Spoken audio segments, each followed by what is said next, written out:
Please. Marriage and Family Overview, the Gladding Ch, Chapter 5, Psychodynamic and Bowenian Family Therapy. Psychodynamic Bowenian family therapy began in the 50s. Nathan Ackerman, Murray Bowen, New York and Washington, D.C., respectively, to utilize Freud's 1940 psychoanalytic theory with individual clients applying to this theory to family, work of families. Psychodynamic and Bowenian therapy have much in common with family of origin, with learned behavior patterns. Looking at psychodynamic theorists, terms like marital schism, marital skew, pseudo-mutuality to describe dysfunctional relationships within families. I can tell you from taking the marriage and family exam, all of these are on that test. Major theorists: Nathan Ackerman, Framo, Naj, Litz, Norman Paul, Lyman Wynn. Nathan Ackerman, 1908 to 1971, a child psychiatrist, following psychoanalytic approach of seeing one client at a time, morphed into family therapy, made many different contributions in the field of therapy. He would influence many psychodynamically oriented practitioners. The premises of this theory was that mental conflicts arise when children learn and mislearn basic impulses. Expressing basic impulses will lead to punishment. Conflict is signaled by unpleasant affect, anxiety, or depression. Looking at Kohut and Framo with object relations with family of origin issues, Ackerman clearly articulated a concept of interlocking pathology to explain how families and members stay dysfunctional, how they're locked in if they violate unwritten rules. The members either make a conscious decision to leave the family and become healthier on their own, or they're pulled back in to familiar family patterns. Kohut's object relations theory with Scharf and Slope is a bridge between classical Freudian theory with the emphasis on individual drives to family therapy with the emphasis on social relationships. An object is something that is loved, usually a person. The relationship between persons involved in these emotional attachments causes us to be the people that we are. Usually it's the mother and the infant with the interactional emotional bond, internalizing or interjecting good and bad characteristics of these objects within themselves. The process of evaluation at the lowest level, unconscious procedures, is called splitting. That all objects are either good or bad, and since that is not able to be the case, by splitting, people are able to control anxiety and the objects, the persons within their environment, by making them predictable. However, it distorts reality. It replays itself out in couples relationships because we tend to marry our parents, good or bad, and have those expectations. Looking at Kernberg's work, Complexity of Human Relationships and Their Immature Interactions. The importance of object relationships in family therapy is it provides a way for psychodynamic clinicians to explain reasons for marital choices and family interactional patterns. Stresses the value of working with unconscious forces in individuals and families beyond Freud's metaphorical concepts of id, ego, and superego. Unconscious and unresolved early object relationships that adults bring into their marriage can result in the development of dysfunctional patterns in which persons cling to each other desperately and dependently, keep repeating themselves to one or both spouses, become more aware, take actions to differentiate from past objects, and learn to act in new and productive ways. Treatment techniques: transference, the projection onto a therapist of feelings, attitudes, and desires usually held by others. Dream and daydream analysis and what those mean to us and our intrapsychic areas of need. Confrontation, pointing out how behaviors contradict or conflict with expressed wishes. Ackerman in 1966.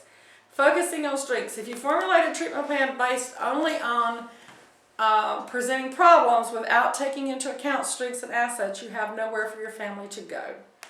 Life history, what has happened, a complementarity, the degree of harmony, meshing family roles, who's in charge, the role of the therapist, with this transference and countertransference. The therapist might become involved in role play. Process and outcome. Being able to work through issues for differentiation, to interact with each other as a whole on a whole healthy basis with current realities rather than unconscious realities and images of the past. And crisis resolution, coming through these problems and finding a way to go through.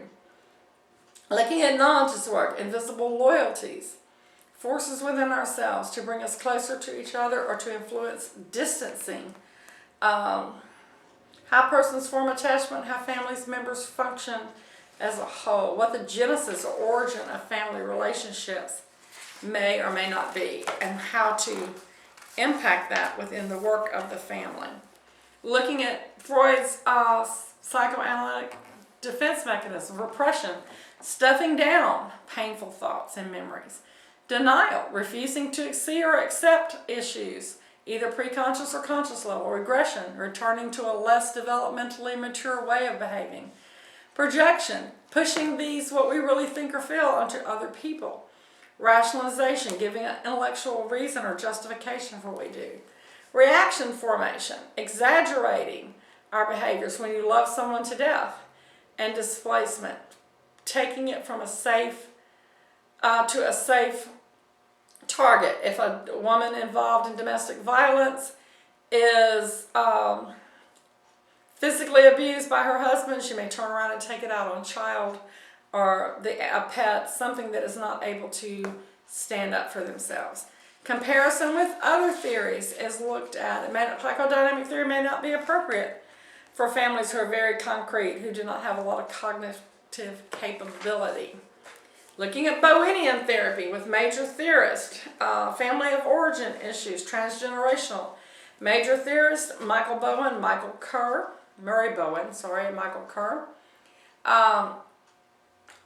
began to look at his own family with his work and look for a way to strive to make a continuous line between what other theories dichotomize. Murray wanted to bring these things together. Looking at families who are either emotionally cut off or emotionally over-involved. Enmeshment versus distancing or disengagement.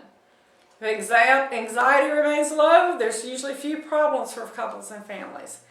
But lower scaled, undifferentiated people are more vulnerable to stress, more prone to illness, more prone to dysfunction, to become chronic. Higher scale individuals can recover emotional equilibrium very quickly when the stress passes. The basic concepts of Bowennian therapy are differentiation, emotional systems, multi-generational transmission processes that we pass these things down, nuclear family, emotional system, family projection process, triangle, sibling position, and societal regression. Going from a continuum, a level of differentiation from autonomy, ability to think through a situation clearly, to undifferentiated, where we're emotionally dependent on our family members. Looking at multi-generational transmission processes and how we tend to teach and regenerate these family patterns, either healthy or dysfunctional patterns. Looking at an I position, my sense of self with the greatest levels of marital satisfaction, or low-level pseudo-selves, pretend selves, resulting in fusion of ourselves into a common self with an obliteration of our ego boundaries into someone else. And couples tend to produce offspring at the same level of differentiation as themselves, which is family projection. Murray Bowen's continuum is at the bottom of page 129. If you look at page 131, there is a genogram example to help families find patterns. One of the issues was to detriangulate, to separate ourselves from the intellect and emotional processes of other people. A genogram is a visual representation of a person's family tree with geometric figures, lines, and words to help us see family members' relationships, track relationships, and repetitive patterns, coincidences, and impact of change and untimely life cycle transition. To go home again, to return back to the family of origin, to get to know ourselves better. The concept of detriangulation, to be in contact and emotionally separate from each other. Person-to-person relationships, how we relate personally to each person without triangulating or triangling. Differentiation of self, the degree a person is able to distinguish between subjective feeling processes and more objective intellectual thinking processes across generations, and to ask magic bullet questions. The role of the therapist is primarily to coach and to teach, to work through process and outcome. The unique aspects of Bowenian therapy are emphasis on the genogram, multi-generational transmissions, and the continuum pattern that we find. It's well established, it is heuristically appealing as an approach, strong emphasis on theory and practical nature. Looking at a case study, which is found on page 135, 136 with a sample genogram, and then following up with a summary and conclusion with the summary table on 138 and 139, 140. So that takes us through that chapter. Thank you.